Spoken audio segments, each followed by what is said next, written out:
Sheikh chilli. सड़क यहीं रहती है। एक दिन शेख चिल्ली कुछ लड़कों के साथ अपने कस्बे के बाहर एक पुलिया पर बैठा था।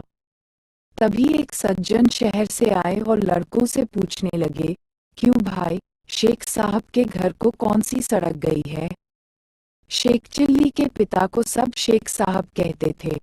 उस गांव में वैसे तो बहुत से शेख थे, परंतु शेख साहब चिल्ली के अब्बाजान ही कहलाते थे। वह व्यक्ति उन्हीं के बारे में पूछ रहा था। वह शेख साहब के घर जाना चाहता था, परंतु उसने पूछा था कि शेख साहब के घर कौन सा रास्ता जाता है। शेख चिल्ली को मजाक सूझा। उसने कहा, क्या आप ये पूछ रहे हैं कि शेख साहब के घर कौन सा रास्ता जाता है? हाँ हाँ, बिल्कुल, उस व्यक्ति ने जवाब दिया। इससे पहले कि कोई लड़का बोले, शेख चिल्ली बोल पड़ा, इन तीनों में से कोई भी रास्ता नहीं जाता। तो कौन सा रास्ता जाता है? कोई नहीं। क्या कहते हो बेटे, शेख साहब का यही गांव है ना? वह इसी गांव में रहते हैं ना? हाँ, रहते तो इसी गांव में हैं। मैं यही तो पूछ रहा हूँ कि कौन सा रास्ता उनके घर तक जाएगा। साहब, घर तक तो आप जाएंगे।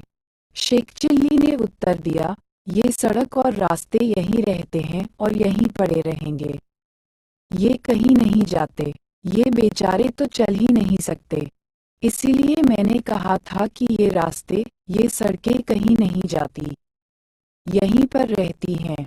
मैं शेख साहब का बेटा चिल्ली हूँ। मैं वह रास्ता बताता हूँ जिस पर चलकर आप घर तक पहुँच जाएंगे। अरे बेटा चिल्ली, वह आदमी प्रसन्न होकर बोला, तू तो वाकई बड़ा समझदार और बुद्धिमान हो गया है। तू छोटा सा था जब मैं गांव आया था। मैंने गोद में खिलाया है तुझे। चल बेटा, घर चल मेरे साथ। तेरे अब्बा शेख साहब मेरे लंगोटिया यार हैं, और मैं तेरे रिश्ते की बात करने आया हूँ। मेरी बेटी तेरे लायक है। तुम दोनों की जोड़ी अच्छी रहेगी। अब तो मैं तुम दोनों की सगाई करके ही जाऊंगा। शेख चिल्ली उस सज्जन के साथ हो लिया और अपने घर ले गया। आगे चलकर वह सज्जन शेख चिल्ली के ससुर बन गए।